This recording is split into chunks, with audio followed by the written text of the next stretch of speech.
जी नमस्कार जी सभी को। मैं सूर्यवंशी परिवार से आपका बहुत बहुत धन्यवाद करता हूँ। तो आज हम गुरु जी के पास पहुँचे हैं। तो जो अपना सूर्यवंशी इंटरप्राइज फर्म है और अपना जो गॉडफादर ट्रस्ट है, तो गुरु जी को अपने ट्रस्ट के बारे में पूछते हैं कि अब तक हमारे ट्रस्ट का क्या प्रोग्राम रहा है। जो ट्रस्ट की गतिविधियां हैं अपनी 2006 से जो चल रही हैं, तब तो चलो ट्रस्ट नहीं था। अब ये है कि जब से ट्रस्ट बना है, भारत को विश्व गुरु बनाने के लिए चल रहा है। और ट्रस्ट की ये है कि जो ट्रस्ट में और भी बहुत से प्रोग्राम हैं, क्योंकि ट्रस्ट एक प्रॉपर ट्रस्ट तभी ट्रस्ट कहलाता है जब उसमें सारे चैरिटी के जो प्रोग्राम होते हैं उसमें उनको शामिल कर लिया जाए। अब चैरिटी के प्रोग्राम यानी लोक भलाई के कार्यक्रम जो होते हैं, वो लगभग सेंट्रल गवर्नमेंट से हमने अनुमति ली है। जो वो लगभग 35 प्रोग्राम है, 35-36 प्रोग्राम है।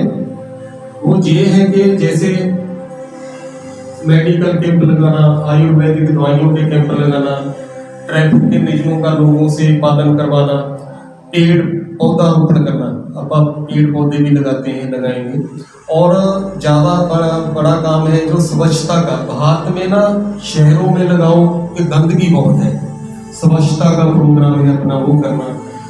विकलांगों को ट्राईसाइकिल देना, जहाँ बनौटी जो अंग होते हैं वो देना। पानी का प्रबंध करना, पीने का पानी का प्रबंध करना। लोगों को सरकारी जो सुविधाएं दी जाती हैं उनके बारे में अवेयर करना। और स्कूल कॉलेजों में आध्यात्मिक जो पढ़ाई है उसको लागू करवाना, ये ट्रस्ट के कार्यक्रम है। मुख्य कार्यक्रम है आध्यात्मिक ज्ञान, उसके बारे में हम निरंतर कोशिश कर रहे हैं कि भारत की जो असल गाथा है, जो भारत का असल इतिहास है, असल कहानी है, उसको बताया जाए, सभी को प्रमाणिक आधार पर। तो गुरु जी अपने जो ट्रस्ट है उसका मिशन के बारे में आप बताइए। मिशन का नाम है श्री सत्यम शिवम सुंदरम। मिशन का नाम सत्यम शिवम सुंदरम क्यों रखा गया है? क्योंकि हमारे अगर गहराई से धर्मशास्त्रों को पढ़ा जाए, उनको समझा जाए, तो एक ही सत्ता है जिसको भगवान माना गया है। भगवान तो 2, 4, 10 नहीं हो सकते। तो जब उसके ऊपर गहराई से विचार करते हैं, उनको पढ़ा जाता है ग्रंथों को, तो प्रमाणिक रीति से ये साबित होता है कि भगवान जो शिव है, जो निराकार है, वही सबका पिता है, जो जन्म नहीं लेता, जिसकी कोई पत्नी नहीं होती, कोई बच्चे नहीं होते, कोई वो शादी नहीं कराता, जिसको अभूता माना गया है, कर्मातीत माना गया है, गुणातीत, कलातीत, अभूता, ये शिव को ही माना गया है। इसीलिए कहते हैं कि जब ये दुनिया बनाई गई, आप गौर किया करो, जब आप धर्मशास्त्र पढ़ते हो, आपकी काम की बातें हैं। हम उन लोगों के पीछे लग गए जिनको धर्म का ABC भी नहीं आता। आप खुद पढ़ोगे इन धर्मशास्त्रों को तो आपको पता चलेगा कि शिव ने जब दुनिया बनाई तो उसने 3 देवते बनाए, ब्रह्मा, विष्णु, महेश। ब्रह्मा के द्वारा भगवान दुनिया की सृजना करता है, विष्णु के द्वारा पालन करवाता है और शंकर के द्वारा विनाश करवा देता है। तो ये जो श्री सत्यम शिवम सुंदरम है, ये भगवान को लेकर ही इसका नाम है, शिव को लेकर। तो ये जो मिशन है, मिशन का काम है भारत को फिर से विश्व गुरु बनाना। अब बहुत बार सवाल आते हैं कि भारत कैसे विश्व गुरु बनेगा, कैसे बनेगा। अब बात करते हैं कि भारत विश्व गुरु कैसे बनेगा। ये कैसे बनेगा भाई? अब अमेरिका कहता है कि मैं विश्व गुरु हूँ, रशिया कहता है मैं विश्व गुरु हूँ, चाइना कहता है मैं विश्व गुरु हूँ। वो किस आधार पर कहते हैं वो देश? वो यूं कहते हैं हमने अपने देश से बेरोजगारी खत्म कर दी, हमने अपने देश की GDP को बहुत ऊंचा ले गए, हमने अपने देश को बहुत शक्तिशाली बना दिया, बहुत ऊंची ऊंची बिल्डिंगें बना दी, है जी, और हम विकसित हो गए, हम विश्व गुरु हैं। गुरु का संबंध ज्ञान से होता है, कोई नौकरियों से, इंडस्ट्री से नहीं होता। पहले तो विश्व को भी ये बात समझ लेनी चाहिए, विशेषकर हम भारतीयों को। विश्व गुरु बनाना हमारे ट्रस्ट का मिशन है। और हम ज्ञान के आधार पर, अच्छा ज्ञान क्या होता है? ज्ञान का अर्थ होता है जो प्रमाणिक रीति से साबित कर सके कि ये घटना हो सकती है कि इसका कोई ना कोई वैज्ञानिक आधार है, वो सत्य होता है, बात सत्य होती है। अब जितने देश हैं, जितने धर्म हैं, उतने ही विश्व के इतिहास हैं। आप कोई भी धर्म को जाके पढ़ लो, वो अपनी ही कहानी सुनाएगा। अब चाहे विश्व ऐसे घटनाक्रम से गुजरा है, चाहे ऐसे गुजरा है, वो होगा तो एक ही ना। 10 प्रकार से तो कहानी नहीं हो सकती किसी की, सत्य कहानी तो एक ही होती है।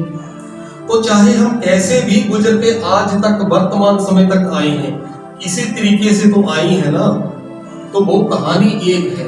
और वो कहानी भारत से शुरू हुई थी।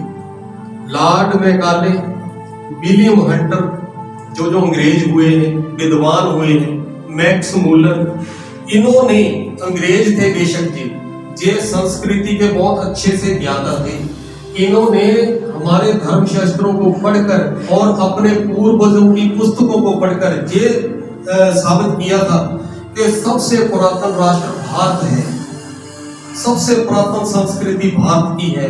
और इन्होंने, अंग्रेजों ने ये माना था कि विश्व में आज जितने भी देश हैं, जितने भी लोग हैं, उनके जो पूर्वज थे वो भारत से ही आए थे।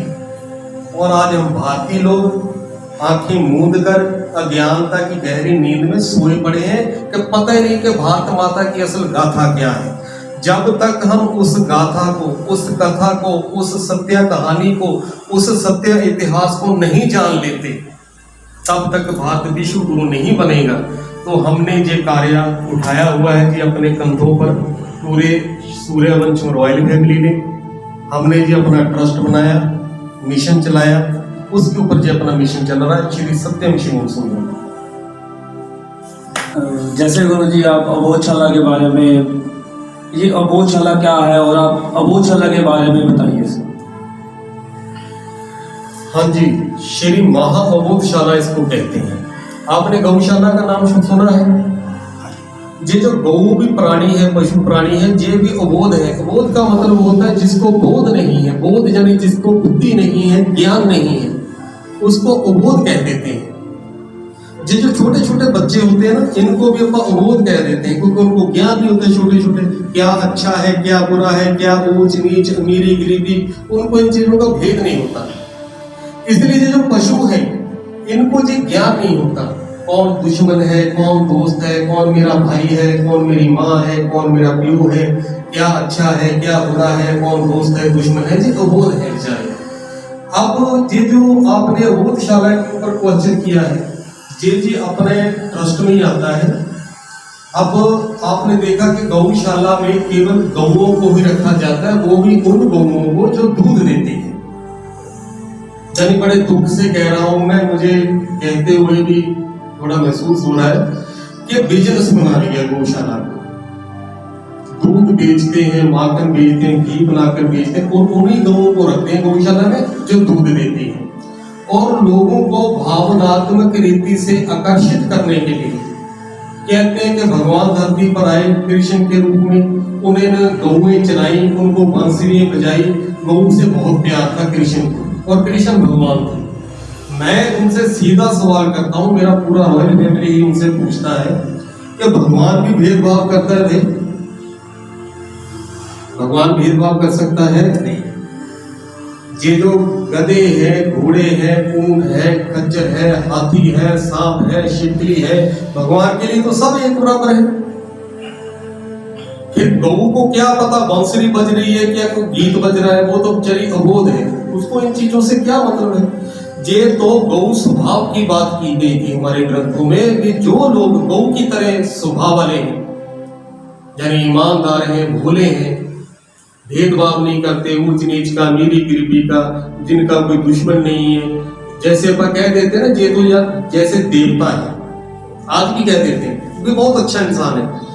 भगवान जब धरती पर आते हैं तो जब वो ज्ञान देते हैं तो गौ तुल्य जो स्वभाव के लोग होते हैं वो भगवान के इर्द गिर्द इकट्ठे हो जाते हैं, जो सच्चे लोग होते हैं। बुरे लोग भी आते हैं क्योंकि भगवान तो आता ही बुराई को खत्म करने के लिए। तो वो जो 16,000 के लगभग ऐसे बच्चे होते हैं, इंसानी आत्माएं होती हैं जो ज्यादा ज्ञान को ग्रहण करती हैं। इसलिए कहते हैं कि कृष्ण की 16,000 पटरानियां थी। अरे भगवान की भी पटरानी हो सकती है, वो तो भोगता है, ना वो शादी करता है, ना वो बच्चे पैदा करता है। जे हमने भगवान के ऊपर कलंक लगा दिया। जे जो अबोधशाला है, इसमें सारे ही पशु प्राणी रखे जाएंगे। जे मानसा जिले में पंजाब में झंडा कलां एक गांव है, जहां 8 एकड़ भूमि हमें दी गई है अबोधशाला खोलने के लिए। आपको इसके बारे में पूरी जानकारी रखनी चाहिए। उस अबोधशाला में गधे भी रखे जाएंगे भाई, जो सड़कों पर मारे मारे फिर रहे हैं। गौएं भी होंगी, सांड भी होंगे, बैल भी होंगे, बछड़े भी होंगे, रोज भी होंगे, बंदर भी होंगे, जो भी कुपोषण का शिकार है, इंसान के अत्याचारों का शिकार है, जो भूखे हैं, प्यासे हैं, जख्मी हैं, बीमार हैं। यही श्रेष्ठ पुण्य का कार्य है जो मोहन सिंह जी हम करने जा रहे हैं। लोगों का रिस्पॉन्स मिल रहा है, यही श्रेष्ठ पुण्य का कार्य है। अगर आप मदद कर सको तो देखो, पशु बेचारे अपना दुखड़ा नहीं बता सकते कि उनको क्या दुख रहा है, कहाँ दर्द हो रहा है। हमें बुद्धि मिली है, हमें बोध है इन चीजों का। अगर हम सभी पशु प्राणियों का ख्याल नहीं रखेंगे तो कौन रखेगा भाई? किसकी तरफ देखते हो आप? आपके मन में भी तो दर्द आना चाहिए जब आप सड़क पर से गुजरते हो। तो आज के पशु प्राणी जो है, जंगल खत्म कर दिए हमने।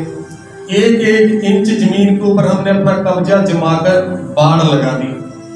खेतों में जिमीदारों ने पहरेदार रख लिए, जो लाठियों से रात भर इनको पीटते हैं। इधर के गांव वाले पशुओं को उधर खदेड़ देते, उधर वाले इधर। कितना पाप हो रहा है, और हम पुण्य की बात करते हैं। अबोधशाला वो एक कार्यक्रम है, श्रेष्ठ पुण्य का कार्य।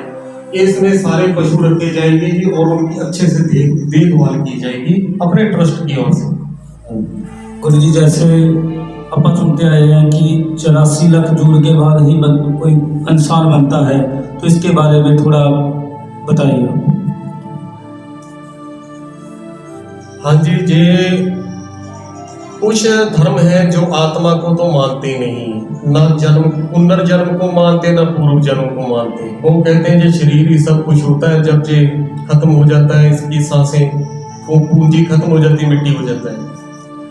मगर हमारे धर्म, जो भारतीय धर्म है, विशेष करके हमारा जो श्रोमणी शास्त्र है गीता, श्रीमद् भागवत गीता, वो ये साबित करता है कि आत्मा और शरीर में जमीन आसमान का अंतर है। इसको जीव आत्मा बोलते हैं इंसान को। यानी जीव क्या है? शरीर, और इसको चलाने वाली जो सत्ता है या शक्ति है, चेतना है, उसको बोलते हैं आत्मा। तो मिलकर क्या बन गया? शरीर और वो रूप, चेतना, जीव आत्मा। जीव आत्मा कोई भी है वो बीज रूप है। बीज रूप का क्या मतलब होता है? जैसे आम का बीज एक फूटली होती है, उसको बीज उगेगा, क्या उगेगा? आम ही उगेगा। कभी आपने देखा कि गुठली तो आम का बीज बोया गया था और निकला है बीच में पीपल, बरगद का पेड़, ऐसा हुआ है कभी? तो आप कोई भी बीज भी बोओगे तो उसी में से वही पौधा निकलेगा जिसका वो बीज है। ऐसे जितनी भी आत्माएं हैं जो बीज रूप इसलिए मानी जाती हैं क्योंकि इनका कोई और स्वरूप है ही नहीं। ये झूठी बात है। झूठी बात क्या है कि हम 84 लाख जून भोगने के बाद हमें इंसान का जीवन मिलता है, जन्म मिलता है।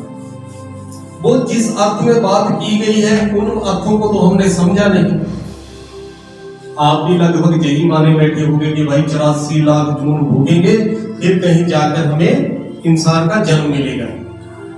पहला कारण समझो कि 84 लाख जून हमें क्यों भोगनी पड़ती है, इसका क्या कारण बताते हैं? बोलो, कुछ नॉलेज है? कोई अच्छा कारण नहीं दिए। Very good. कहते हैं जब इंसान बुरे कर्म करता है तो उसको सजा मिलती है। क्या मिलती है? कि 84 लाख जून भोगेगा फिर तुझे दोबारा जन्म मिलेगा इंसान का। अगर अच्छा कर्म मिलेगा तो तुझे मुक्ति मिल जाएगी, तो जन्म मरण में नहीं आएगा। अरे जन्म मरण में नहीं जाना तो फिर बाकी क्या रह गया? जन्म मरण तो जरूरी है, इंसान तो जीना चाहता है। ये धर्मवादियों ने हमें सब गलत सिखाया है। अच्छा ये बताइए आप, अगर हम 84 लाख जून भोगने के बाद अपने बुरे कर्मों से निजात पा लेते हैं कभी सांप बने, हमारा अपना जो सिर था वो काट दिया, कभी हम गऊ बने, कभी बल्द बने, हमें जोत लिया खेत में, तो कभी गधा बने, सारा जिंदगी भार ढोते रहे, कभी बकरा बन गए, हमें झटक दिया है। ऐसे करते करते हमने बुरे कर्म अपने भोग लिए भाई। अब लाखों सालों के बाद हमें इंसान का जन्म मिला, क्योंकि हम तो बुरे भोग आए अपने कर्मों की सजा, तो इंसान अब क्यों दुखी है? सबसे बड़ा सवाल मेरा इन धर्मवादियों से ये है जो ये कहते हैं कि 84 लाख गुण भोगने के बाद हमें जन्म मिलता है। ये जो धर्मवादी लोग हैं आपको क्लैरिफिकेशन किसी चीज की नहीं देंगे। और हमारे अंदर क्या कमी है? हम अंधश्रद्धा और अंधविश्वास के ग्रस्त से बीमारी से ग्रस्त हैं।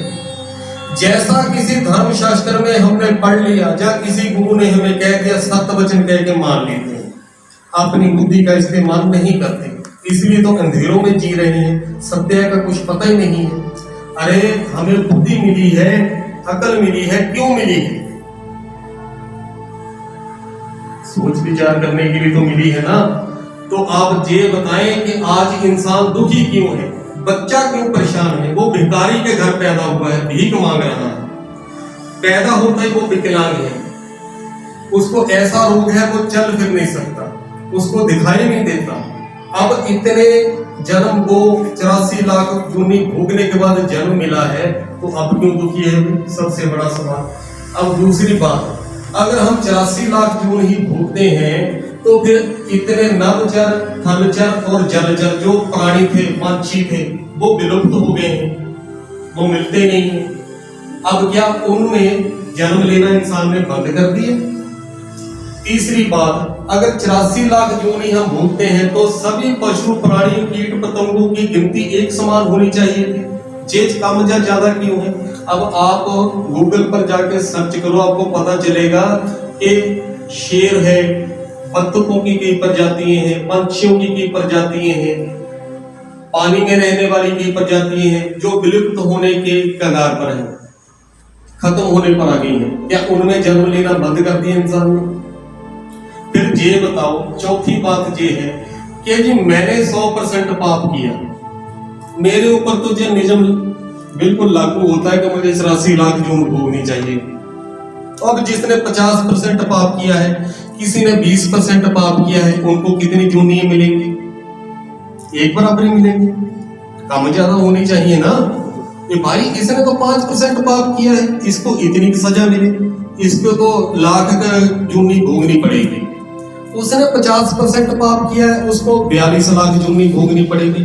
उसने 100% पाप किया, उसको 84 लाख जूनी भोगनी पड़ेगी। इसका कोई प्रावधान नहीं है। इंसान भी देखो, हमने कानून बनाए हैं, इंसान ने, कोई जितना पाप करता है उस हिसाब से उसको सजा मिलती है। मिलती है कि नहीं मिलती है? तो ये 84 लाख का फंडा क्या है भाई? अच्छा, अगर हम 84 लाख ही जून भोगते हैं तो फिर हमारी तो कोई सत्य पहचान रही ही नहीं। ना हम इंसान हैं, ना गधे हैं, ना घोड़े हैं, ना ऊंट है, ना हाथी है, ना खच्चर है, ना सांप है, ना छिपकली है, ना गिलहरी है। फिर तो हम कभी कुछ बन जाते हैं, कभी कुछ बन जाते हैं। फिर आज हम इंसान हैं, हमें पता है कि ये कलयुग में पाप ही तो हो रहा है, और क्या हो रहा है, कम ज्यादा तो कोई भी करता है। अगले जन्म में सांप बन जाएंगे, फिर हाथी बन जाएंगे, फिर घोड़े बन जाएंगे, फिर कुत्ते की जूनी मिल जाएगी, फिर कौवे की जूनी मिल जाएगी, फिर अपनी तो पहचान ही खत्म होगी भाई। क्या ऐसा नियम है? ये काल्पनिक बातें हैं। ये इसका अर्थ ये था कि जब कलयुग में इंसान एक्ट करता है तो वो कभी सांप की तरह एक्ट करता है, डस लेता है। कहते ना, आपने तो अपने बुक्कल में सांप पाला हुआ है, आप जिसकी मदद करते हो वही आपको डस जाता है, तो समझ लो वो सांप की तरह जी रहा है। कभी कुत्ते की तरह भौंकता है, गाली निकालता है, वो समझ लो इस समय कुत्ता है। कभी बंदर की तरह चपकपुना करता है, कभी वो किसी जानवर का एक्ट करता है, कभी किसी जानवर का एक्ट करता है। उस रीति से इसको कहा गया है कि तू इतनी जूनों में जाता है। जाता कब है? जब तू इंसान ही होता है। 84 लाख जून नहीं भोगते मोहन सिंह जी। हमारे ज्यादा से ज्यादा कितने जन्म गए हैं? कहते हैं 84 का चक्कर। सुना होगा शब्द आपने, सुना है? तो 84 का चक्कर है। सृष्टि चक्कर में ज्यादा से ज्यादा हमारे जन्म 84 होते हैं, कम से कम एक जन्म। क्योंकि जो श्रेष्ठ आत्माएं हैं वो तो सतयुग में शुरू से आ जाती हैं, उनके तो 84 जन्म होते हैं, जिनको देवी देवता कहते हैं। जब भगवान धरती पर आते हैं हमें बंदर से मंदर लायक बनाते हैं, क्योंकि हमारा एक्ट बंदरों जैसा हो गया है।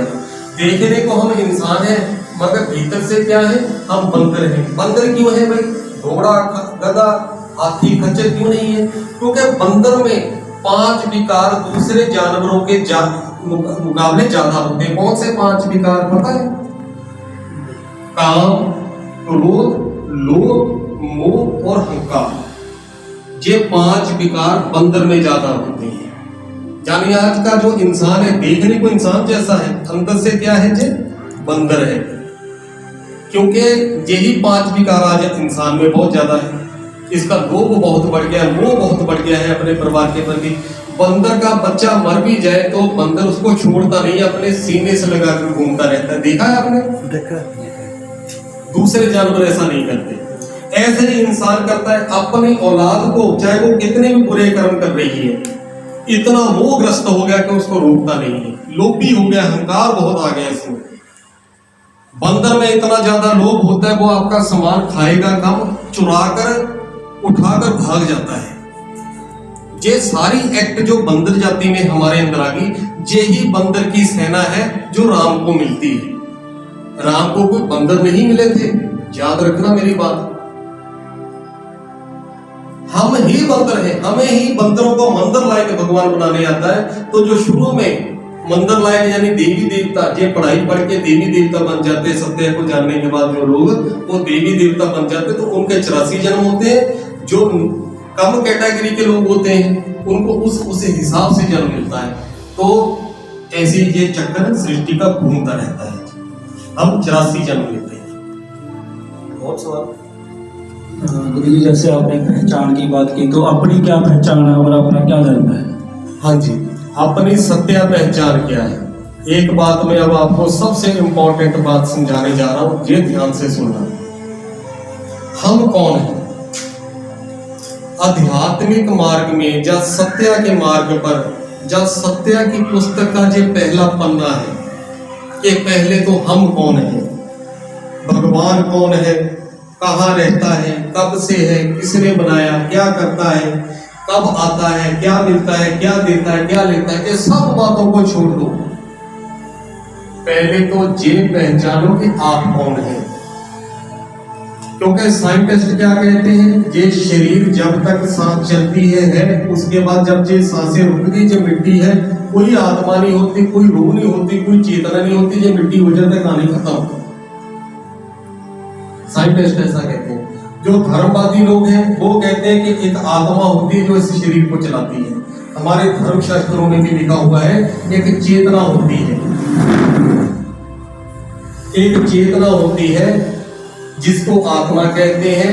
मुसलमान लोग उसको रूह कहते हैं, अंग्रेज लोग उसको सोल कहते हैं। हम क्या है और हमारा धर्म क्या है? सबसे पहले हम क्या है? हम एक आत्मा है। आत्मा बहुत सूक्ष्म होती है, बिंदी की तरह। उसी की यादगार में जो औरतें हैं वो अपने माथे पे वहां बिंदी लगाती है जहां आत्मा रहती है। बिंदी क्यों लगाते हैं अपन?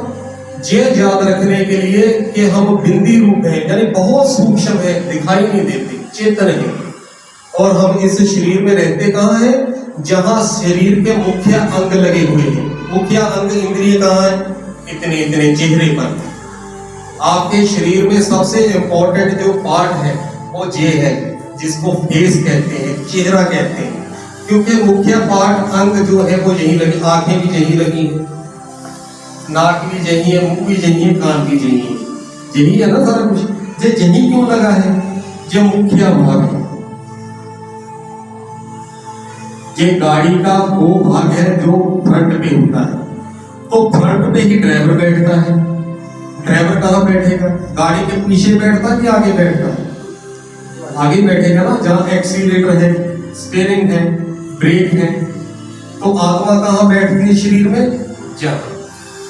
तो पहले तो साइंटिस्ट ये मानते नहीं थे कि आत्मा होती, अब मानने लगे। क्यों मानने लगे? जब उन्होंने देखा कि 4 साल के बाद पूरे का पूरा शरीर आपका बदल जाता है, उसकी जो आज सेल है, कोशिकाएं हैं जिससे शरीर बना है, 4 साल तक ये कोशिकाएं बदल कर नहीं बन जाती हैं, मगर हमारी यादें खत्म नहीं होती, हमारा ज्ञान खत्म नहीं होता। जैसे जैसे शरीर बूढ़ा होता जाता है, ज्ञान बढ़ता जाता है। तो तब साइंटिस्ट मानने लगे कि इसमें कोई चेतना होती है। फिर ये साइंटिस्टों ने क्या किया, अंडर टेबल धर्मवादियों को मिले, उनसे विचार मशवरा किया कि आप जिसको आत्मा कहते हो वो चीज क्या है। तो इन धर्मवादियों ने उनको बताया कि भाई हम तो हजारों सालों से कह रहे हैं कि आत्मा होती है।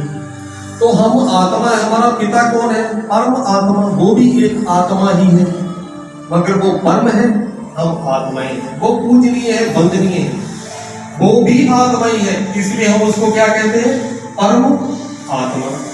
वो शिव है, उसका नाम आत्मा के ऊपर ही पड़ा हुआ है, जिसका नाम है सदा शिव। क्योंकि अपने नाम शरीरों के आधार पर पढ़ते, आत्मा के नाम पर अपना नाम नहीं पढ़ता। जिस दिन ये राज ऋषि मर जाएगा, आप क्या कहोगे कि राज ऋषि मर गया? राज ऋषि थोड़ी मर गया, राज ऋषि का शरीर मर गया, मगर ये नाम तो शरीर का पड़ा हुआ है राज ऋषि, तो इसीलिए कहते हैं कि राज ऋषि मर गया, फलाना मर गया। मगर भगवान का जो नाम है, जब शरीर मर जाता है अपना नाम भी मर जाता है। अब भगवान के बारे में तो नहीं कहेंगे कि भगवान मर गया, कभी सुना है ऐसा? क्योंकि भगवान आत्मा अजर अमर अविनाशी होने के कारण भगवान का नाम आत्मा के ऊपर ही पड़ा हुआ है, इसलिए उसका नाम है शिव। क्या नाम है पूरा? सदा शिव। उसका नाम सदा शिव ही है, अपने नाम बदल जाते हैं।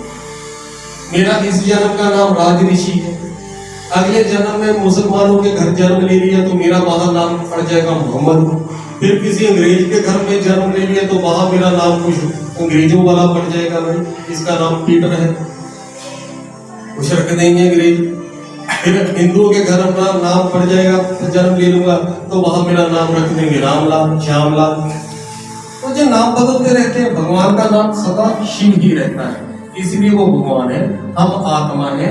और जो हमारा धर्म है, भगवान जो जब धरती पर आते हैं तो वो कोई धर्म की तो स्थापना करते ही होंगे ना। भगवान एक है तो धर्म भी एक ही होता है। हम सारी मानव जाति का एक ही धर्म है, जिसको कहते हैं आदि सत्य सनातन धर्म। इसको नारायणी धर्म भी बोल देते हैं, इसको देवी देवता धर्म भी बोल देते हैं, इसको सनातन धर्म भी बोल देते हैं, इसको आद सत्य सनातन धर्म भी बोल देते हैं। आद का मतलब जो शुरू से है, सत्य मतलब जो ही सच्चा है, सनातन जो शाश्वत है, शाश्वत भी है शुरू से भी है। जो शाश्वत है उसके अब आगे आद क्यों लग गया? क्योंकि आद की तो कोई ना कोई शुरुआत होती है, वो इसलिए आद लग गया कि जब भगवान ये धर्म जो है आद सत्य सनातन धर्म ये खत्म नहीं होता, ये विलुप्त हो जाता है, बहुत कम अंश रह जाता है इसका। भगवान फिर से इसकी दोबारा स्थापना करते हैं, अनेक धर्मों का विनाश करके। इसलिए गीता में आता है सर्व धर्म परित्याज्य मामें शरण व्रज, सभी धर्मों को छोड़कर तू मेरी शरण में आ। ये कल युग का महावाक्य इस समय का, क्योंकि अभी ही बहुत धर्म फैल जाते हैं, कितने धर्म हो गए हैं। सभी धर्मों की हिस्ट्री मिलती है, आज सत्य सनातन धर्म की आपको हिस्ट्री नहीं मिलेगी, इतिहास नहीं मिलेगा, क्योंकि जो 5000 साल पुराना है, जो बाकी धर्म है वो आज से 2500 साल पहले मानवों द्वारा स्थापित होने शुरू हुए। आपको पता है कि ये धरती के ऊपर इंसानों द्वारा स्थापित किया गया पहला धर्म कौन सा है और कितने सालों के उसको स्थापित हुए पता? आज से 2500 साल पहले इब्राहिम जी ने इस्लाम धर्म की स्थापना की थी। ये दूसरा धर्म था। पहला धर्म आज सत्य सनातन धर्म है, जिसकी भगवान स्थापना करते हैं, जिसको आज हम भूल गए। कब भगवान धरती पर आए थे, किस रूप में आए थे, कैसे उन्होंने धर्म की स्थापना की थी, तब क्या भगवान का नाम पड़ा, शिव का नाम शंकर से क्यों जुड़ गया, शंकर को आदिदेव क्यों कहते हैं, क्योंकि आदिदेव के द्वारा ही आज सत्य सनातन धर्म की स्थापना होती है। शंकर को ही सनत कुमार भी कहा गया है, ब्रह्मा का सबसे बड़ा बेटा, क्योंकि शंकर तो शिव का बच्चा है। शंकर शिव को याद करता है और शिव शंकर के शरीर में आके ये सारा कार्य करता है, क्योंकि शिव जन्म तो ले नहीं सकता, गर्भ से, तो किसी के शरीर में तो प्रवेश करता ही होगा ना। जिसके शरीर में प्रवेश करता है तो उसका नाम शंकर पड़ता है, वही सत्याराम है। वो राम नहीं जो त्रेता में आया, जो पैदा हुआ, शादी कराई, बच्चे पैदा किए, वो सत्याराम नहीं है। 5500 बार श्री गुरु ग्रंथ साहब में, जो सिखों का धार्मिक ग्रंथ है, उसमें 5500 बार राम का नाम आया है। वो उस राम की बात नहीं करते जो पैदा हुआ और मर गया, सत्याराम की बात करते हैं, जो निराकार है, अजन्मा है, अभोक्ता है। मगर वो पर काया प्रवेश करके अपना एक्ट करता नहीं, तो भगवान कैसे कार्य करेगा? क्योंकि आत्मा शरीर के बिना कुछ नहीं कर सकती, तो शरीर आत्मा के बिना किसी काम का नहीं है। तो भगवान के ऊपर भी ये नियम लागू होता है। जब वो धरती पर आता है तो शरीर में प्रवेश करना पड़ता है। तो जिस शरीर में प्रवेश करता है उसी को आदिदेव कहते हैं। उसी आदिदेव को बाद में मुसलमानों ने आदम कहा, अंग्रेजों ने एडम कहा। आदिदेव का ही नाम है। मुसलमानों ने क्या कहा? आदम। आदम का मतलब होता है पहला आदमी।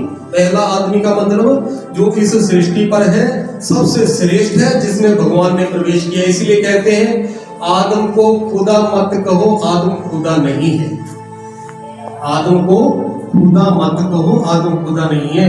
मगर खुदा का नूर भी आदम से जुदा नहीं है, क्योंकि दोनों एक हुए हैं। शरीर एक है, आत्माएं दो हैं। एक तो शंकर वाली ही आत्मा शरीर में पहले से बैठी है, दूसरी शिव वाली आत्मा आ गई। तो इसलिए शंकर का आप चित्र देखते हो ना, तो तीसरा नेत्र शंकर के माथे पर ही बना होता है, और किसी देवता के माथे ऊपर तीसरा नेत्र नहीं होता। देख लेना चाहे जाकर। वो नेत्र का मतलब ये नहीं कि कोई तीसरी आंख बनी है, वो आत्मा का प्रतीक है। विद्यालयों में लिखा होता है ना, विद्या मनुष्य का तीसरा नेत्र है, ज्ञान मनुष्य का तीसरा नेत्र है। ये जो ज्ञान है इसकी तुलना नेत्र से क्यों की गई है? क्योंकि इसको ग्रहण करने से सत्यारीति, जब सत्यारीति से हम सत्य ज्ञान को ग्रहण करते हैं तो हमें वो दृष्टि मिलती है जिससे हमें सच क्या है, झूठ क्या है, आगे क्या होने वाला, पीछे क्या होके गया, अब क्या हो रहा है, वो सब कुछ दिखने लगता है। इसलिए ज्ञान की तुलना नेत्र से की गई है। तो हमारा जो असल धर्म है वो है आद सत्य सनातन धर्म, और जो हमारी सत्य पहचान है, हम है आत्मा, सूर्यवंशी आत्मा। सूर्यवंशी क्यों कहा गया हमें? क्योंकि भगवान को ज्ञान सूर्य कहते हैं। तो ज्ञान की तुलना रोशनी से की जाती है, अज्ञान की तुलना अंधेरों से की जाती है। इसीलिए शिवरात्रि मनाते हैं, राम रात्रि, कृष्ण रात्रि नहीं मनाते। उनके जन्मदिन मनाते हैं क्योंकि वो श्रेष्ठ देवी देवता थे, भगवान नहीं थे। तो शिव की रात्रि क्यों मनाते? जब अज्ञानता की रात्रि पसरी होती है, अज्ञानता का अंधेरा होता है, जो कलयुग के अंतिम समय में होता है, जैसे अब है। किसी को सत्य ज्ञान नहीं है, अज्ञानता का अंधेरा है। इस अज्ञानता की रात्रि में ज्ञान सूर्य प्रकट होता है। कौन? भगवान शिव। इसलिए हिंदू कहते हैं ज्ञान सूर्य प्रकटया, अज्ञान अंधेर विनाश। जब वो धरती पर प्रकट होता है सतगुरु, आदिदेव के रूप में, शंकर के रूप में, सतगुरु भी एक ही होता है। भगवान है तो सतगुरु भी एक है। अब तो बाढ़ आई हुई है देश में, सतगुरु, विश्व गुरु, सतगुरु, सच्चा गुरु, फलाना गुरु, पूर्ण गुरु। अरे इतने गुरु होते हैं, सब झूठे हैं, नंबर 1 झूठे हैं। पता नहीं कितने लोगों की इन्होंने जीवन नष्ट कर दिए। एक ही सतगुरु होता है, और वो तब प्रकट होता है जब उसकी सख्त जरूरत होती है। इसलिए श्री गुरु ग्रंथ साहब में लिखा भी हुआ है, आद अंत एक अवतारा, सोई गुरु समझियो हमारा। अवतारा का मतलब होता है उतरना, अवतरण करना। भगवान जन्म तो लेता नहीं, वो तो उतरता है परम धाम से सीधा नीचे। आद अंत एक अवतार। अंत जब कलयुग का अंतिम समय चल रहा होता, सतयुग का शुरुआत का समय चल रहा, बीच का जो समय होता है, पूरे दुनिया का भला करने के लिए वो सतगुरु प्रकट होता है, यानी अवतार लेता है। अवतार का मतलब होता है उतरना, अवतरण करना, ना कि जन्म लेना। सोई गुरु समझियो हमारा, वही हमारा गुरु है, सबका वही सदगुरु एक है। उसी को हिंदुओं ने ओंकारनाथ कहा है। कहते हैं ना एक ओंकार, वो ओंकारनाथ एक है। ओम किसको कहते हैं? आत्मा। मैं आत्मा, इसीलिए कहते हैं ओम नमो शिवाय। मैं आत्मा उस शिव को, भगवान को नमन करती हूँ। इसका भाव अर्थ ये होता है। ओम नमो रमाय या ओम नमो कृष्णाय नहीं कहते, ओम नमो शिवाय कहते मैं आत्मा उस परम आत्मा को नमन करती हूँ जिसका नाम शिव है। वो हम सभी का नाथ है, मालिक है, पिता है, इसलिए उसको ओंकारनाथ कहा गया है। हिंदुओं ने उसको ओंकारनाथ कहा, सिखों ने उसको एक ओंकार कहा। हम समझते नहीं ये बात को, हम कट्टरवादी हो गए, हम परंपरावादी हो गए, सुनी सुनाई बातों को लेकर खींचते चले जा रहे हैं। ये नहीं समझते कि शुरुआत में हुआ क्या। तो हम सब आत्मा है, हमारा एक ही धर्म है, एक ही मान्यता होती है। हमें अच्छा इंसान बनना चाहिए, ना कि मैं हिंदू हूँ, मैं सिख हूँ, मैं मुसलमान हूँ, मैं ईसाई हूँ, यहूदी हूँ, पारसी हूँ, जैनी हूँ, बौद्धी हूँ। अरे ये बनकर हमें मिला के इतनी नफरतें बढ़ गई, इतना पाप, इतना भ्रष्टाचार फैल गया दुनिया में जिसका कोई अंत ही नहीं है। ये सब झूठे धर्म है। इसीलिए भगवान धरती पर आकर कहते हैं सर्व धर्म परित्याज्य मामें शरण व्रज। सभी धर्मों को छोड़ दे, सब झूठे हैं, मेरी शरण में आ जा, तब तेरी सदगति करूंगा। मैं भगवान शिव हूँ। मगर अब आपको तो पहचान नहीं सकते भगवान को। जो जिस धर्म में पैदा हो जाता है उसी का वो झंडा उठा के सारी जिंदगी झुलाता रहता है कि मैं ही सत्य हूँ। तो भाई सत्य को जान। तो हम है सूर्यवंशी, क्योंकि भगवान ज्ञान सूर्य से तुलना की है भगवान की। जो आत्माएं उस ज्ञान सूर्य के ज्ञान प्रकाश में आ जाती है वो क्या बन जाती है? सूर्यवंशी। जो आधे सत्य को ही जान पाती है वो रह जाती है चंद्रवंशी। तो 2.25 लाख सूर्यवंशी बचने हैं इस महाविनाश में, 2.25 लाख चंद्रवंशी बचने हैं। जब ये सूर्यवंशी और चंद्रवंशी आपस में मिलते हैं, इनकी शादी होती है, तो सतयुग की परंपरा है एक लड़का एक लड़की योग शक्ति से पैदा होते हैं, भोग शक्ति से पैदा नहीं होते, पवित्र रीति से पैदा होते हैं। तो गिनती हो जाती है 9 लाख। 9,16,108 की गिनती, इस माला की गिनती करोगे मनकों की 108 है। भाई 108 ही क्यों है? 8 की गिनती शुभ क्यों होती है? 108 की क्यों शुभ होती है? 16,000 का क्या मतलब? जो कहते हैं कृष्ण की 16,000 पटवाली थी, इनके बहुत गहरे अर्थ हैं। ले देकर 4.5 लोग ही जिंदा बचने हैं जो शरणागत भगवान की हो जाते हैं। बाकी सबका सर्वनाश होने वाला है, महाविनाश होने वाला है। ये कल्याणकारी विनाश होगा। उससे पहले हम सूर्यवंशी हैं। हमने अपना ट्रस्ट बनाया Shri God father spiritual organisation, और उसमें मिशन चलाया श्री सत्यम शिवम सुंदरम, ताकि पूरे भारत को और पूरे विश्व को सत्य का पता चले। हम उस एक को जानकर एक मत हो, हमारा एक परिवार बने, हम बच जाएं। हम जितने लोगों को बचा सकते हैं विनाश होने से पहले पहले बचा ले। यही वो महाभारत युद्ध है जो भी रुका हुआ है, और वो भगवान कृष्ण के तन में आकर, कृष्ण का मतलब होता है कृष्ण करना, खींचना। तो हम अर्जुन रूपी आत्माओं को ज्ञान दे रहा है। अगर आध्यात्मिक अर्थों में इन ग्रंथों को पढ़ोगे सारा सत्य सामने आ जाएगा। मगर गुरु बिना गत नहीं, गुरु के बिना ज्ञान नहीं होता। अब कौन पूर्ण है कौन अपूर्ण है ये आपने पहचान करनी है।